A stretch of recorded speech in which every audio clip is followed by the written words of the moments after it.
எல்லாருக்கும் வணக்கம். நீங்க எல்லாரும் படம் பார்த்தீங்கல்ல? எல்லாருக்கும் உங்களுக்கு பிடிக்கும்னு நினைக்கிறேன். நாளைக்கு தியேட்டர்லையும் எல்லாரும் போய் பாருங்க.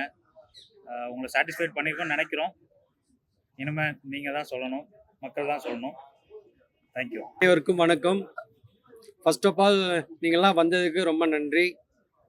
என்னோட முதல் படம் எப்படி இருக்குன்னு நீங்கள் தான் சொல்லணும். என்னால் முடிஞ்ச அளவுக்கு நான் ட்ரை பண்ணி நடிச்சிட்டேன். இனிமேல் நாளைக்கு படம் ரிலீஸ் ஆனதுக்கப்புறம் மக்களோட கருத்து நீங்கள் தான் மக்கள்கிட்ட நல்லபடியாக கொண்டு போய் சேர்க்கணும். நன்றி. பிரண்ணா ஷாமல் கலக்கியிருக்காங்க.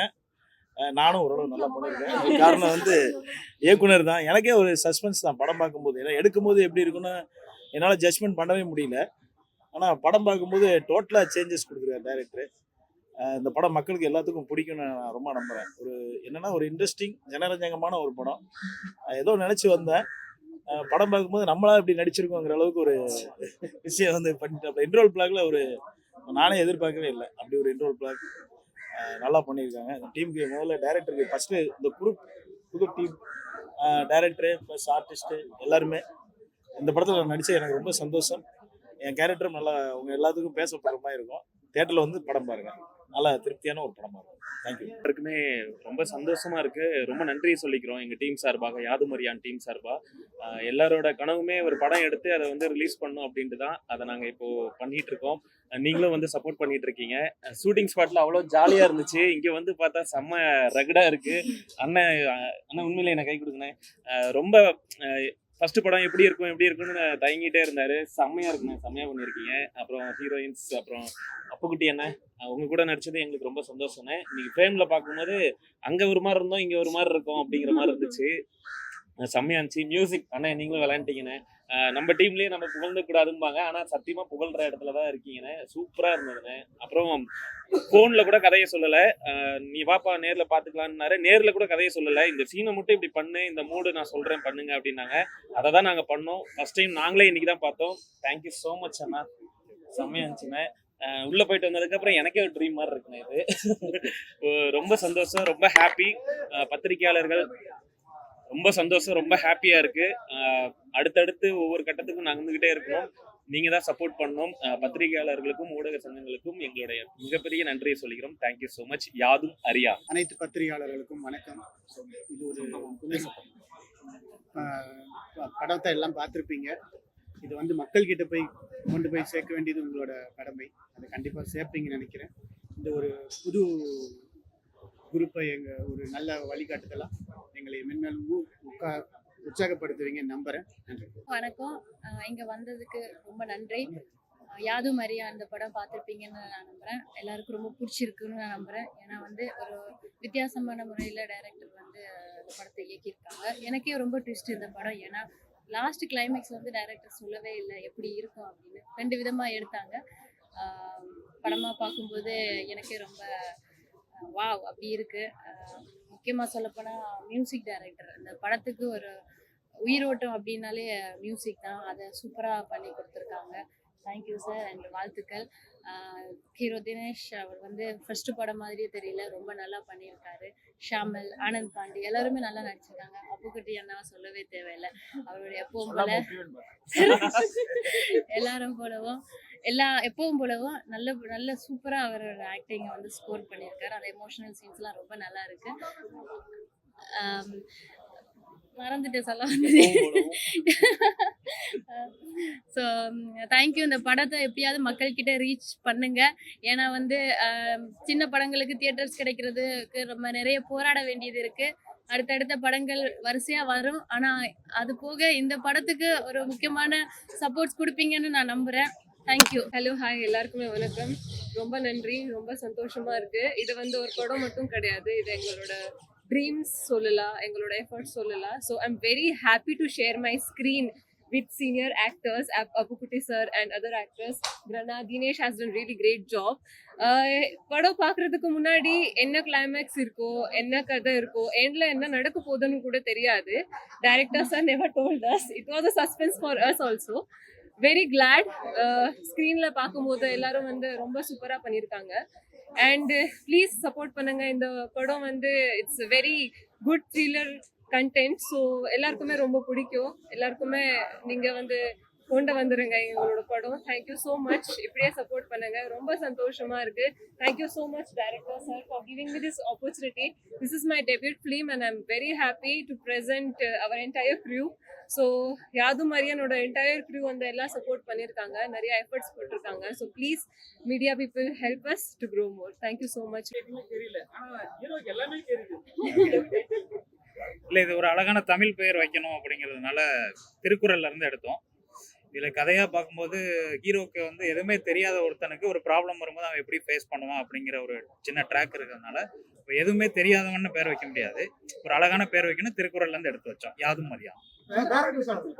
பகல் கனவு தான் பழிக்காதும்பாங்க, ராத்திரில கனவும் பழிக்காதுங்கிற மாதிரி தம்பிராமையா ஒத்து சொல்லிருக்கீங்க. சில கனவுகள் பழிக்கும், சில கனவுகள் பழிக்காது. எனக்கு என்னன்னா போஸ்டர்ல 2026ல சிஎம் விஜய்னு போட்டிருக்கீங்க, சரி, எதிர்கட்சி தலைவர் மாதிரி சீமான காட்டிருக்கீங்க. அந்த கனவும் பழிக்காதோ? இல்லை, நான் அப்படி காட்டவே இல்லை சார். ஏன்னா கனவு பழிக்காதுன்னு பொதுவாக சொல்றேன். ஒவ்வொருத்தரோட பாயிண்ட் ஆஃப் வியூ இருக்குல்ல. என்னோட பாயிண்ட் ஆஃப் வியூவில் வந்து நான் சில கனவு நடக்கணும்னு நினைக்கிறேன். அது 2026ல் பார்க்கலாம். மற்றபடி இப்போதைக்கு நடக்கக்கூடாதுன்னு நினைக்கிறவங்களும் அந்த படத்தை பார்க்கணும்ல. அதனால நடக்கும், நடக்காம போகலாம் அப்படின்னு வச்சுக்கோங்க.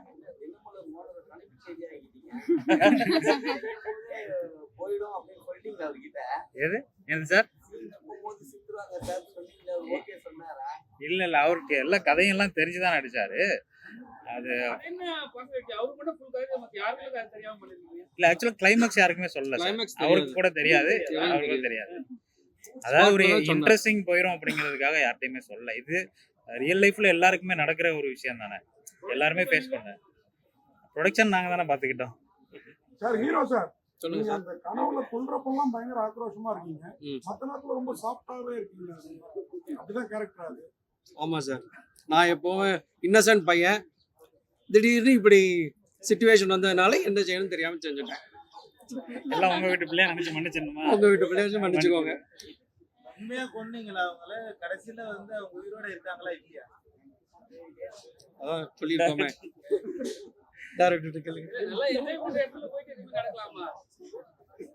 சார் அதான் ஒவ்வொருத்தரோட புரிதல் சார்.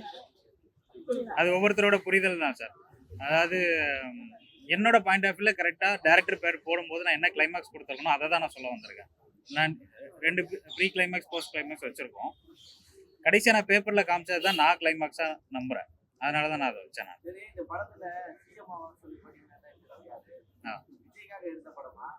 சார் இது எனக்காகவும் எங்க டீமுக்காக எடுத்த படம் தான் சார். எதுல சார்? டிவிக்கே பத்தி நான் எங்கேயுமே பேசலையே சார். நான் ஃபேன் பாயா தானே பேசினேன். ஸோ ஃபேன் பாய் மூமெண்ட் உள்ள கிடைச்சிருக்கும் கண்டிப்பா. அது என்ன மாதிரி யாராவது ஃபேன் பாய் இருந்தீங்கன்னா சாட்டிஸ்ஃபைடா இருந்திருப்பாங்க. சார் நான் அதை எப்படி சார் நான் சொல்ல முடியும்? நான் என்னோட கதையில் கிளைமேக்ஸ் என்னன்னு உங்களுக்கு தெரியும். நான் வந்து ஒரு ஒரு வேர்ல்டுக்குள்ள தானே அதை வச்சிருக்கேன். நான் பப்ளிக்கு கொண்டு வரல. என்னோட ஒரு வேர்ல்டுக்குள்ள அது இருக்கு. என்னோட ஒப்பீனியன் நான் இப்ப சொல்ல முடியாது சார். அது எனக்குள்ள தனிப்பட்ட ஒப்பீனியன். அது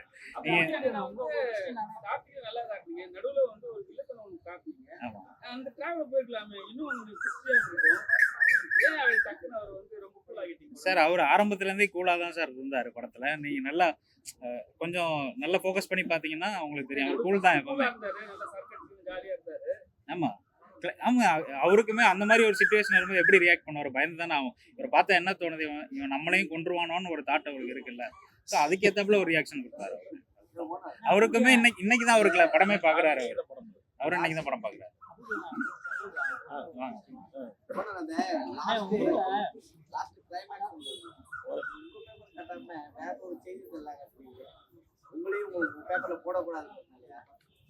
டைரக்டா எதையும் காட்டக்கூடாது. டைரக்டர் காட்டக்கூடாதுன்னு சொன்னாரு. டைரக்டர் காட்டக்கூடாது சொன்னாரு. முதல் படத்திலேயே இவ்வளவு ஆக்ரோஷமா இந்த மாதிரி நடிக்கக்கூடிய காரணம் ரைட்டாக நடிப்பாங்க. முதல்ல ஒரு மாதிரி இவ்வளவு ஹார்டா நடிக்கக்கூடிய எல்லாம் டைரக்டரோட ஸ்கிரிப்ட், அதுபடி நான் செஞ்சேன். அவ்வளவுதான். விசால் சார் வந்து என்ன சொல்லிடுறாரு, 3 நாளைக்கு வந்து ரிவ்யூ அலோவ் பண்ணாதீங்க, ரிவ்யூ பண்ண அலோவ் பண்ணாதீங்கன்னு சொல்லிடுறாரு விசால் சார். ஓகே, இப்போ சின்ன படங்கள்லாம் ரிவ்யூ பண்ணாதான் மக்கள் தேட்டர் வந்து தேட்டருக்கு வருவாங்க. அந்த கருத்து ரிவ்யூ வந்து கண்டிப்பாக பெரிய படங்கள் வந்து ஆட்டோமேட்டிக்காக வந்து மக்கள்கிட்ட போய் சேர்ந்துடும். அது வந்து அவங்க அதுக்கான விளம்பரமும் பண்ணிக்குவாங்க. நல்லா இருக்கு அப்படிங்கிற ஒரு விஷயத்தையும் விளம்பரம் பண்ண முடியும். சின்ன படங்கள் நல்ல படங்களை வந்து நீங்கள் போய் சொன்னால் தான் விளம்பரம் அவங்களுக்கு தெரியும். இல்லைன்னா வந்து இது வந்து மக்களுக்கு தெரியாது. இப்போ யாது மரியாதை மாதிரி ஒரு படம் வந்து நீங்கள் என்னதான் வந்து விளம்பரம் பண்ணி அது நீங்கள் போய் சொல்லன்னு வச்சுங்க, நல்லா இருக்குன்னு சொல்லணும்னா கண்டிப்பாக வந்து மக்கள் மத்தியில் போய் தெரியாது. அப்படிங்கிறப்ப இந்த மாதிரி சின்ன படங்களுக்கு வந்து கண்டிப்பாக நல்லா இருக்க படங்களை வந்து வெளியில் சொல்கிறது மீடியாக்காரங்களுக்கு ஒரு அத்தியாவசியமான ஒரு விஷயம் தான். அது அவர் பாயிண்ட் ஆஃப்ல அவர் ஒன்று சொல்லியிருக்காரு. அது ஏற்றுக்க முடியாத விஷயமா இல்லை. ஒரு சின்ன படங்களுக்கு அது பாதிப்பாக தான் இருக்கும். பெரிய படங்கள் அது தானே ஆட்டோமேட்டிக்காக அவங்க விளம்பர போக்கஸ் அதிகமாக இருக்கும், எல்லாமே இருக்கும். ஒரு படம் ரிலீஸ் பண்ணும்போது பல கோடி ரூபா செலவு பண்ணுவாங்க. இங்கே வந்து அப்படி இல்லைல்ல, சின்ன படங்கள் அப்படி இல்லை. உங்களை மாதிரி யூடியூப் விளம்பரங்கள் இது போய் சேர்க்கும்போது தான் அது மக்கள்கிட்ட போய் சேரும். சின்ன படங்களுக்கு கண்டிப்பாக விளம்பரம் தேவை. உங்களுடைய ஒப்பீனியன் கண்டிப்பாக தேவை. பத்திரிகைகளோட ஒப்பீனியன் கண்டிப்பாக தேவை. நாளைக்கு வந்து உங்க படத்தை ரிவ்யூ எடுக்காம எடுக்கிறாங்க. ஏன்னா வந்து அவங்க சொன்ன வார்த்தை வந்து வெளியே போய் எடுத்துதுன்றாங்க. நாங்கள் வெளியில வந்து எடுக்கிறதுக்கு நாங்கள் ஆள் கிடையாது. மீடியா ஆள் வந்து என்னன்னா ஒரு பப்ளிக் ரிவ்யூனா நாங்கள் போய் உள்ள பியர் எங்களை கூப்பிட்டு இன்வைட் பண்ணா போய் நாங்கள் எடுப்போம். எங்க போய் தியேட்டர்ல தானே எடுப்பீங்க? தியேட்டர்ல சரி. அவர் என்ன சொன்ன, தியேட்டருக்கு வெளியே போய் நீங்க எடுத்துங்க, படம் பார்த்துட்டு வந்து நீங்க பேசுங்க அப்படின்றாரு. நாங்க வந்து படம் எங்கேயும் பார்த்துருவோம். படம் பார்த்துட்டு தான் போய் அங்க போய் கேள்வியே கேட்கணும். அப்படி இருக்க பட்சத்தில் வந்து சின்ன படம் நசுக்கப்படாதா? கண்டிப்பா நசுக்கப்படும் தான் நான் சொல்றேன். இது வந்து நீங்க போய் சொல்லும் போது அந்த படம் நல்லா இருக்குன்னு இமீடியட்டா ஒரு சின்ன படங்களை வந்து மக்கள் உள்ள வருவாங்க. இப்போ மற்ற ஆர்டிஸ்ட்லாம் தெரியும், இந்த ஆர்டிஸ்ட் விஷால் தெரியும், கமல் சார் தெரியும், அவங்களாம் பார்த்துட்டு உள்ள போயிடுவாங்க. சின்ன படங்கள்ங்கிறப்ப அப்படி கிடையாது. இந்த படம் நல்லா இருக்குன்னு சொன்ன பிறகு தான் அந்த படத்துக்குள்ள தியேட்டர் உள்ள வருவாங்க அப்படின்னு தான் நான் நினைக்கிறேன். பெரிய படம் தான் சப்போர்ட் பண்ண, சின்ன படம் பண்ண மாட்டாரோ? கண்டிப்பா அப்படி கூட சொல்லலாம். அவரு 5 கோடி ரூபாய்க்கு மேலதான் படமே பண்ண முடியுங்கிறாரு. இந்த படம்லாம் 5 கோடி ரூபாய்க்குலாம் நாங்க படம் பண்ணல, ஒரு சின்ன பட்ஜெட்ல பண்ணியிருக்கோம். 5 கோடி எத்தனை கோடி சொன்னாரு? 5 கோடியா? கீழே படம் பண்ண முடியாது.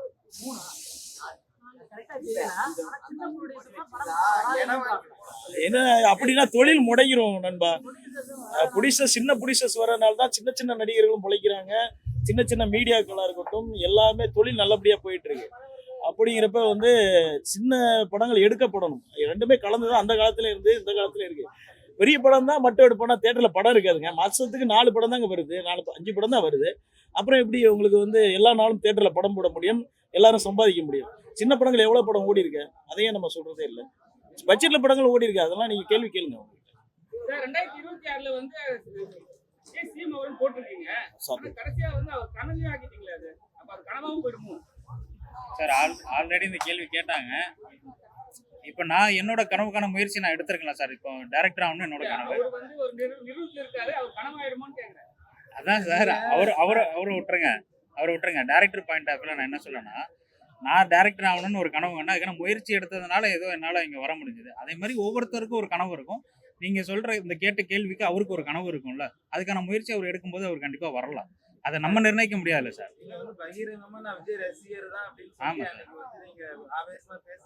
ஆமா சார். சரி சார், இது கதைக்கு தான் சார் கனவு. இல்ல சார் நான் என்ன சொன்னேன், படத்தை படமா பாத்தீங்கன்னா உங்களுக்கு இந்த கேள்வியே ரைஸ் ஆகாது சார்.